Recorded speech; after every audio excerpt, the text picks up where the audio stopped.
A major demonstration by tens of thousands of supporters of Pakistan's former Prime Minister Imran Khan has now been called off. He's due to appear in court on Wednesday on charges of terrorism. On Tuesday, protesters faced off with security forces in Islamabad. Tens of thousands of PTI party members and Khan supporters had marched into the capital, calling for their leader to be released from jail. Police used tear gas and rubber bullets to disperse the crowds and arrested hundreds of people. Kamal Haider joins us live from Islamabad. Kamal, we were speaking yesterday when tensions were very high. What's the scene like now? What's the mood? Well, right now, some of the roads are being opened, but there is a mood of gloom because of what happened last night when the state used its full force to crush those protesters and force them to disperse. There was tear gassing for several hours. They were using rubber bullets, as you mentioned. And then, of course, those arrests that were made. A number of people have been killed after they received bullet wounds in that particular protest.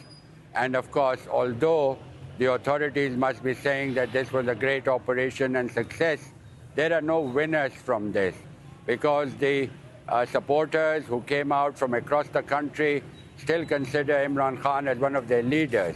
But there was bitter disappointment in the quality of the leadership, which did not lead from the front. It was the poor protesters who were left at the mercy of the police and the rangers, and of course on the receiving end. So indeed, there will be question marks as to why this happened. The government said these were armed protesters, but we did not see any evidence of any arms being carried by the protesters. So there will be question marks as to why the government had to resort to brute force to disperse this protest. So, Kamal, what's next then? What happens next?